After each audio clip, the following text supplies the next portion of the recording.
Shalom, queridos. Louvado seja o nosso Deus. Hoje é Mateus capítulo 24. A vinda do Messias e os sinais do fim. É o que nos fala esse capítulo 24 do Evangelho de Jesus Cristo, escrito por Mateus. Quando o assunto é escatológico, isto é, sobre os fins dos tempos, certamente o conteúdo de Mateus 24 é um dos mais lembrados. É um estudo muito lembrado, porque fala dos fins dos tempos. Isso porque o evangelista descreve diversas falas de Jesus a respeito dos sinais sobre os eventos futuros, os princípios das dores, o manifesto dos falsos profetas e do anticristo, além da maneira como o Mestre retornará para salvar os escolhidos. Trata-se de um grande sinal de alerta, porque como nosso Senhor Jesus Cristo enfatiza, até mesmo os crentes poderão ser enganados por causa do seu despreparo para encarar essa fase da vida. Se não estiver preparado, até nós os crentes seremos enganados. Mateus 24 é nosso estudo. Um recado importante. Para melhor interpretação deste estudo, destacamos na cor vermelha as partes das explicações de cada versículo. Então, fique atento e bom estudo para vocês, queridos componentes das células com seus líderes e queridos discipuladores com seus discípulos. Estejam atentos, eu não posso mostrar para você em letras vermelhas, mas eu posso sinalizar essas palavras daqui. São destacadas, porque são as explicações de cada versículo. Então, vemos Mateus 24, versículo 1. A formosura dos edifícios do templo. Quando Jesus saía do templo, explicando agora esse saía do templo. Quando ele saiu, Deus saiu. Quando Jesus saía do templo, é a mesma coisa que dizer, quando ele saiu, Deus saiu. Se achegaram seus discípulos para lhe mostrarem os edifícios do templo. A estrutura dele era uma das mais formosas do mundo naquela época. Então, essa estrutura do templo, esse edifício do templo, era a mais formosa daquela época. Mateus 24, versículo 2. Não sobrará pedra sobre pedra. Jesus, porém, lhes disse, vedes isto? Pergunta feita, vede isto? Jesus disse, vedes isto? Então, é uma pergunta feita por Cristo em resposta aos comentários feitos por seus discípulos a respeito da beleza do templo. A resposta em vermelho aqui, para explicar o que Jesus fala, pergunta é essa. Pergunta feita por Cristo em resposta aos comentários feitos por seus discípulos a respeito da beleza do templo. Então, quando Jesus diz, vede isto, é essa a resposta em relação aos comentários que os discípulos haviam feito sobre a beleza do templo. Fica um pouquinho difícil para dizer para vocês o que é que está sendo destacado aqui para explicar, porque aqui é fácil para mim, as letras vermelhas estão sendo as explicações e a letra preta é o assunto que está sendo apresentado e a explicação em letras vermelhas. Então, Vocês não, para não se confundir, eu vou passar direto sem dizer que é letra vermelha ou letra escura, e vocês prestem atenção para ver que é a explicação que está sendo dada de cada versículo. Em verdade vos digo que não será deixada aqui pedra sobre pedra que não seja derribada. E isto foi cumprido com total exatidão, ocorreu no ano 70 depois de Cristo. Então, você já está entendendo? O versículo fala sobre isso. Não ficará pedra sobre pedra que não seja derrubada. E que pedra sobre pedra é essa? Foi o que ocorreu no ano 70 depois de Cristo, que aconteceu justamente como está escrito aqui nesse versículo.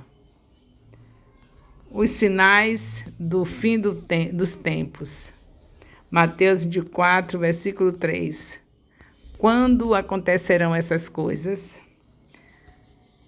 E estando assentado no Monte das Oliveiras, que aconteceu, o cerco a Jerusalém pelos romanos, que aconteceria cerca de 37 anos mais tarde, começou exatamente nesse ponto em que Cristo se assentou. Neste lugar, no Monte das Oliveiras, onde Jesus esteve assentado, foi ali que começou o cerco de Jerusalém pelos romanos, que aconteceu isso 37 anos depois desse dia em que Jesus sentou no Monte das Oliveiras. Chegaram-se a ele os seus discípulos em particular.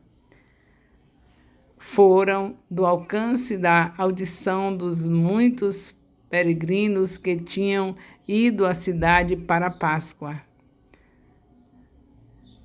Fora do alcance da audição dos muitos peregrinos que tinham a cidade para a Páscoa, tinham ido à cidade para a Páscoa.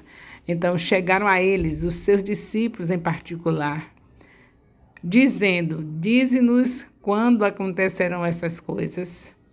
Então os que não estavam ao alcance da voz dele eram os peregrinos que tinham ido à cidade para a Páscoa.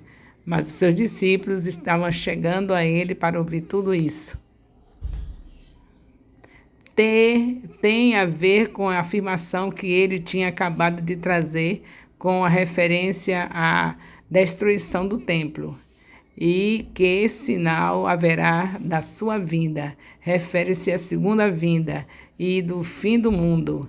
Devia ter sido traduzido era.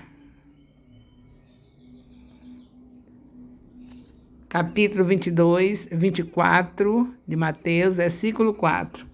Cuidado para ninguém enganá-lo.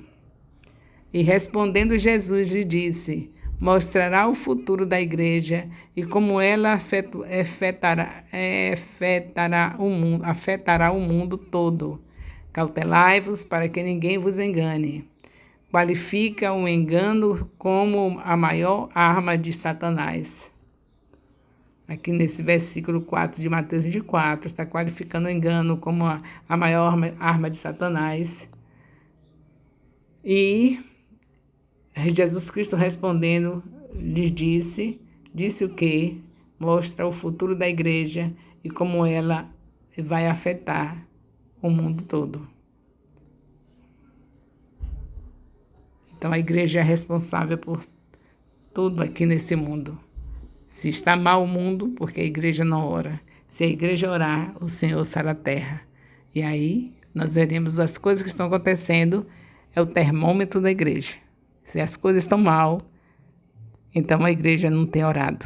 Porque o Senhor disse que se a igreja, se nós, o povo de Deus, quando ele falou, está falando para o povo de Israel, será que a igreja também não é responsável por isso? Se o povo de Israel, se ele orasse, se humilhasse, se arrependesse dos seus maus caminhos, o Senhor ouviria dos céus e sararia a terra. Será que se a igreja orar não é a mesma coisa? Se humilhar não é a mesma coisa? Não vai acontecer maravilhas na terra?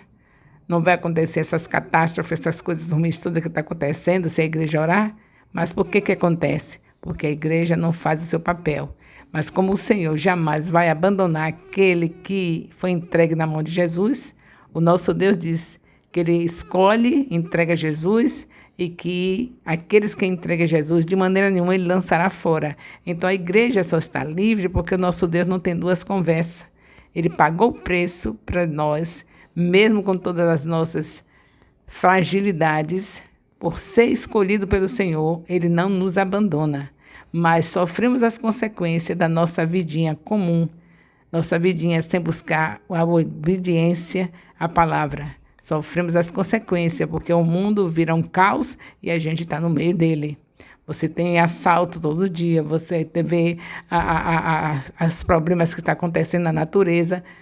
Tudo isso, na política, tudo isso por causa da igreja. Se a gente orar, Deus não mente, ele sara a terra. A gente não tem orado, Deus não nos abandona, porém a gente sofre a consequência da falta de compromisso com Deus. Porque tudo que acontece abala também a gente. A igreja não está fora, não está isenta de ter alguém entrando e fazendo assaltos e tudo mais que tem sido de ruim para a igreja, as proibições, os direitos da igreja, tudo isso é porque nós vivemos uma vida comum. A gente fez da igreja apenas um lugar de eventos, um lugar de divertimentos, quando a igreja, nós, os filhos de Deus, somos um povo que deve estar em oração, se reunir no templo para orar, porque a casa do Senhor é lugar de oração, como está escrito em Mateus 21:13, e se reunir em casa, em sua casa, com seus filhos, para fazer o que está escrito em Deuteronômio 6, de 4-9, e ter o seu lugar de intimidade com Deus no seu quarto, como diz Mateus 6:6. Se viver assim, queridos, tenha certeza que se vivêssemos assim, nós não passaríamos do que temos passado. Tenha certeza que você não chegaria no supermercado e veria os preços de uma maneira tão terrível, e ainda para completar, em vez de orar pelos governantes, nós vamos falar mal dos governantes junto dos ímpios que estão na fila do supermercado, cometendo mais pecados, se ausentando mais de Deus, porque nós não temos que nos unir aos ímpios para falar mal dos governantes, mas ao contrário, nós temos que orar por eles. Então, é desse jeito que nós temos visto a igreja procedendo, e o Senhor está falando aqui, Mateus 24:5, dos falsos cristos, porque virão em meu nome. Refere-se, então, basicamente ao tempo imediato antes da vinda da grande tribulação, e especialmente a sua primeira metade desse tempo, dizendo: eu sou o Cristo, e muitos enganarão. O maior destes será o anticristo, que afirmará ser o Messias. Esse é o maior engano. Mateus 24:6 fala de guerras e rumores de guerras. E ouvireis de guerras e de rumores de guerras. Elas abundaram desde o início, mas aumentarão em número durante a primeira metade da grande tribulação, porque as pessoas dizem: todo tempo houve guerras, todo tempo houve essas coisas, mas vão aumentar. Tudo isso que você já viu que todo tempo houve, vão aumentar.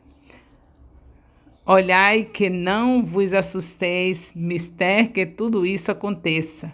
Hoje estamos muito perto do início do cumprimento que Jesus Cristo disse, mas ainda não é o fim. O fim será na segunda vinda. Mateus 24:7. Fomes, pestes e terremotos. Poucos, se é que haverá algum, são os lugares no mundo que estarão isentos desses julgamentos. Haverá pestes, fome, terremoto, e provavelmente em todos os lugares. Mateus 24:8, princípio das dores. A primeira metade da grande tribulação são os princípios das dores. Mateus 24:9, vocês serão odiados por causa do meu nome. Diz respeito ao tempo da metade da grande tribulação, quando o anticristo, que Israel acreditava ser o Messias, revelará sua verdadeira identidade. Sereis odiados de todas as gentes por causa do meu nome. Nenhuma nação virá para resgatá-la. Israel odeia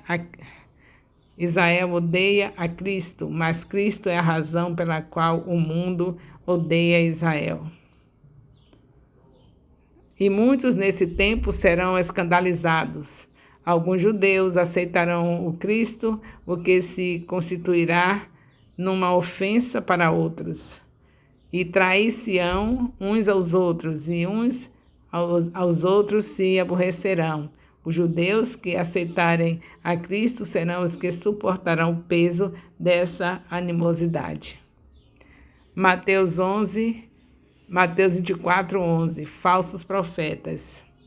Surgirão muitos falsos profetas, enganarão a muitos. Eles ajudarão o anticristo. Mateus 24, 12.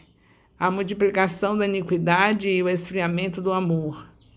E por haver se multiplicado a iniquidade, o anticristo, chamado o homem do pecado, 2 Tessalonicenses 2, 3, o amor de muitos se esfriará. Alguns que aceitam a Cristo darão as costas para ele. Mateus 24, 13. Quem perseverar até o fim será salvo, mas aquele que perseverar até o fim refere-se ao fim da grande tribulação. Este será salvo.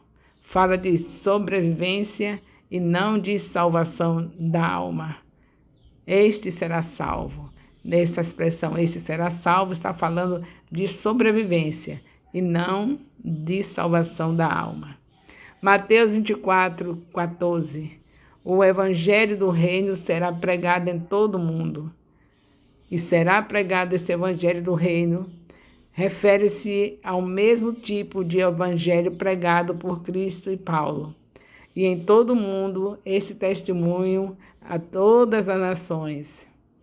Não todas as pessoas, mas a todas as nações, porque hoje isso está próximo de se cumprir. E então virá o fim, a segunda vinda. Abominação da desolação. Mateus 24, 15. O manifesto do anticristo. Quando, pois, virdes que a abominação da desolação que foi predita pelo profeta Daniel estiver no lugar santo, fala sobre o anticristo invadindo a igreja e assumindo o controle do templo. Quem lê, que entenda. Leia a palavra de Deus, Daniel 8, de 9 a 14, Daniel 9, 24, Daniel 11, 45, Daniel 12, versículo 1. Mateus 24, 16. Fuja do anticristo. Então os que estiverem na Judéia fujam para os montes. Quando o anticristo invadir a igreja na metade da grande tribulação. Mateus 24, 17. Preocupem-se com o que de fato importa nesse tempo. E quando estiver sobre o telhado, não desça a tirar alguma coisa de sua casa. Nessa parte do mundo, os tetos das casas são planos. Durante o verão, as pessoas muitas vezes dormem em cima da casa. Fala de necessidade de apressar-se. Mateus 24, 18 a 19. A ausência de fuga será grande. A urgência de fuga será grande. E quem estiver no campo, não volte atrás para buscar suas vestes. Mas ai das grávidas e das que amamentam naqueles dias. A necessidade de fugir será tão urgente que será difícil para as mulheres grávidas e as mães com bebês pequenos. Mateus 24, 20. Ore pela sua fuga, não enfrentar complicações. E orai para que a vossa fuga não aconteça no inverno, mau tempo, nem no sábado, por causa da observação do sábado que não permitia viajar. A grande tribulação, Mateus 24, de 21, versículo 21, a grande aflição do mundo, porque haverá grande aflição os últimos 3 anos e meio, como nunca houve. A grande aflição será os últimos 3 anos e meio.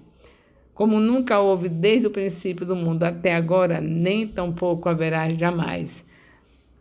A pior que o mundo já conheceu. A pior aflição, a pior momento que o mundo já conheceu.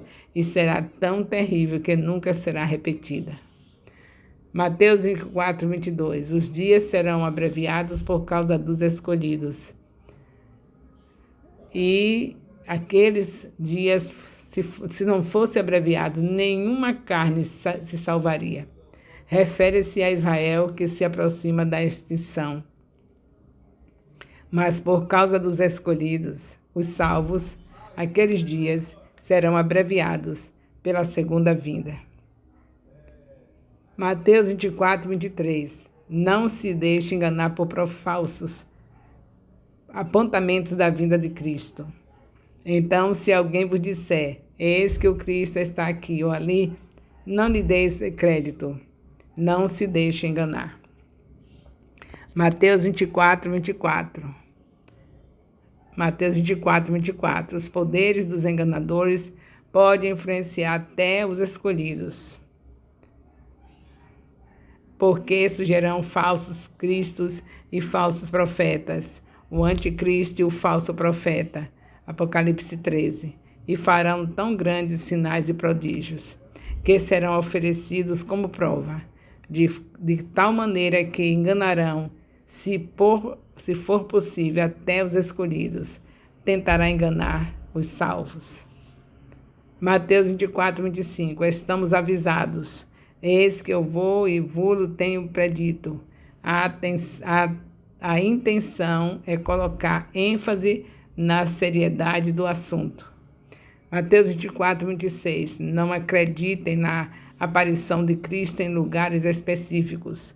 Portanto, se vos disser, eis que ele está no deserto, não saiais. Ou eis que ele está no interior da casa, não acrediteis. O versículo seguinte dirá como será a sua vinda, a qual ofuscará todos os enganadores. Vinda do Filho do Homem. Mateus 24, 27. O retorno de Jesus será óbvio, porque assim como um relâmpago sai do Oriente e se mostra até o Ocidente, visa declarar acontecimento mais cataclísmico que o mundo jamais conheceu. Assim será também a vinda do Filho do Homem. Ninguém terá que perguntar se realmente o Cristo, se é realmente o Cristo. Isso será mais que óbvio. Todos saberão que é Ele. Mateus 24, 28. As águias que se ajuntarão perto do cadáver. Porque em qualquer lugar que estiver o cadáver, fala da batalha do Armagedon. Ali se ajuntarão as águias. Deveria ter sido traduzido: haverá arbustos reunidos. Refere-se a Ezequiel 39, 17. Mateus 24, 29, a desordem depois da aflição. E logo depois da aflição daqueles dias, refere-se ao tempo imediatamente anterior à segunda vinda. O sol se escurecerá e a lua não dará luz. A luz dessas esferas será fraca em comparação com a luz do Filho do Homem, do Filho de Deus. E as estrelas cairão, uma demonstração de que fogos de artifícios celestiais na segunda vinda. E as potências do céu serão abaladas. Cooperação com o Filho de Deus contra o Anticristo na segunda vinda. Cooperarão com o Filho de Deus contra o Anticristo na segunda vinda. Mateus 24, 30. Ele virá sobre as nuvens do céu com poder e grande glória. Então todas as tribos da terra se lamentarão. Diz respeito a todas as nações do mundo que possivelmente verão esse fenômeno ao vivo e verão o Filho do Homem.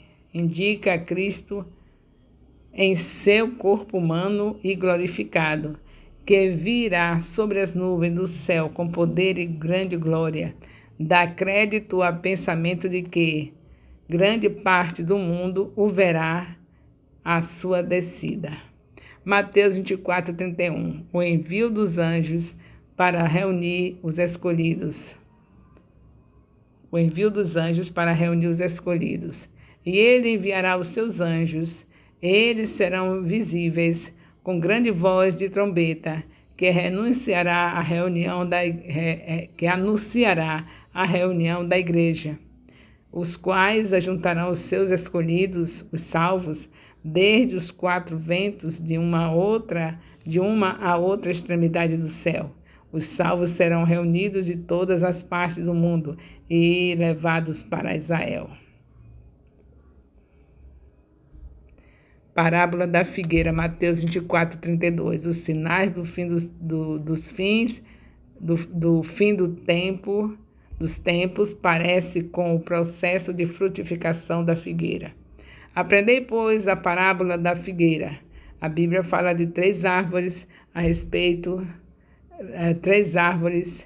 a figueira, a oliveira e a videira, como representando a nação de Israel, nacionalmente, espiritualmente e dispensacionalmente, épocas e dispensações. Quando já os seus ramos se tornam tenros e as folhas brotam, tem a intenção de servir como ilustração de igreja nacionalmente. Sabeis que o verão está próximo. Refere-se à igreja como sinal profético maior de todos, dizendo-nos que agora estamos vivendo no último dos últimos dias. Mateus 24, 33, o início dos acontecimentos alertam sobre o fim. Assim também apontam para a igreja atual. Quando virmos todas estas coisas que agora vemos como se referindo à igreja, sabei que ele está próximo às portas, o cumprimento das profecias quanto ao fim dos tempos. Mateus 24, 34, acontecerá nesta geração.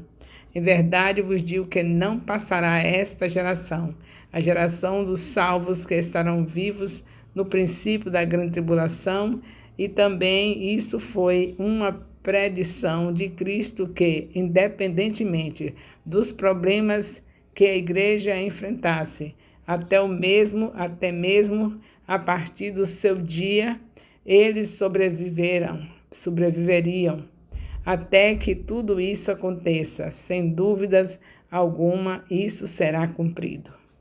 Mateus 24, de 35 a 36, as palavras de Jesus perduram. O céu e a terra passarão.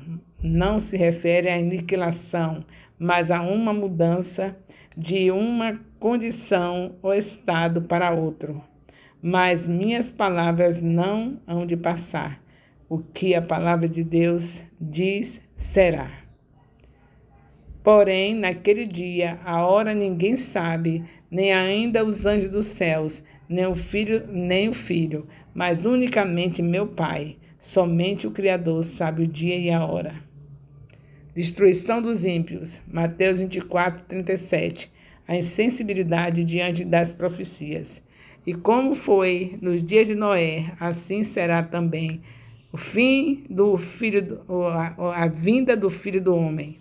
Os homens nos dias de Noé eram insensíveis às profecias que prediziam o dilúvio que estava para vir. E, do mesmo modo, os homens serão cegos a essas profecias que anunciam a vinda do Filho do Homem. Mateus 24, 38. Poucos vão se preocupar de fato. Porquanto, assim como nos dias anteriores ao dilúvio, estavam comendo, bebendo, casando, dando sem casamento. Então, refere a uma absoluta falta de preocupação quanto à mensagem de Noé, de um dilúvio que aconteceu. Como aconteceu na mensagem de Noé, assim também será hoje, quando o Senhor vier. até o dia que Noé entrou na arca, significa que eles viram construir a arca e ouviram pregar a justiça durante muitos anos, mas não deram atenção. Mateus 24, 39, quando muitos perceberem a veracidade das profecias, será tarde demais. E não perceberam até que veio o dilúvio. Não creram na mensagem até a água começou a subir rapidamente e levou a todos. Todos eles morreram afogados e, por consequência da incredulidade, se perderam eternamente. Assim também será a vinda do Filho do Homem, a semelhança com os tempos de Noé. Mateus 24, 40. Pessoas vão ficar. Então, estando dois no campo, e serão tomados dois. Então, estando dois no campo, um será tomado e o outro será deixado. Não se refere ao arrebatamento da igreja, como muitos acreditam, mas à terrível perda de vidas durante a grande tribulação. Mateus 24, 41 a 42. Só os escolhidos serão levados. 2 mulheres estão moendo num moinho, uma será tomada e a outra será deixada. Vigiai, pois, uma advertência para que a igreja esteja preparada, porque não sabeis que hora há de vir o vosso Senhor. Os crentes de hoje sabem que a segunda vinda ocorrerá durante a batalha de Armagedon, Zacarias 12. Mas a igreja não redimida não saberá. Mateus 24, 43. A vinda do Senhor será inesperada, mas considerai isto. Se o pai de família soubesse a que vigília da noite havia de vir um ladrão, vigiaria, não deixaria que fosse arrombada a sua casa. Desse modo, tão inesperado será a vinda do Senhor. O Senhor virá assim. Mateus 24, 40, versículo 44, o Filho do Homem virá inesperadamente. Por isso, estai também vós apercebidos, porque o Filho do Homem já adivinha a hora em que não penseis. Quando a igreja, durante a batalha de Armagedon, tiver perdido toda a esperança, Jesus virá. Conclusão do estudo. Apesar de todos os alertas feitos pelo Mestre para nos prepararmos para o fim dos tempos, o principal deles envolve quanto estamos próximos de Deus. A principal alerta: estamos próximos de Deus? Aquele que perseverar até o fim vai ser salvo, mas por vezes o nível atual de confiança que temos em Deus não suportaria tamanha aflição. Por isso precisamos ser cada vez mais maduros na fé, buscando o Senhor, Deus, genuinamente. A leitura da palavra, orações diárias, jejuns e toda sorte de disciplinas espirituais formam uma ponte para a intimidade com Deus, e não podemos ignorá-las se de fato queremos ser salvos. Dessa forma, leve mais a sério o alerta de Jesus, analisando hoje como você está próximo do Senhor, porque Ele virá em um piscar de olhar. Louvado seja Deus. Então, continuemos com nossas células e nosso discipulado, meditando uma vez na semana, não é? Juntos, tanto da célula como do discipulado, e continuemos com nossos 3 capítulos, um pela manhã, outro ao meio-dia e outro à noite, meditando na palavra de dia e de noite. Estamos em Jesus, porque Jesus é a palavra, como está escrito em João, capítulo 1, versículo 14. O amor de Deus, nosso Pai, a graça salvadora do nosso Senhor Jesus Cristo, a comunhão do Espírito Santo seja com todos os líderes de células e com todos os discipuladores e com todos os discípulos e componentes das células do Ministério Apostólico Internacional Filhos de Jerusalém, desde agora e para sempre. Amém. Louvado seja Deus.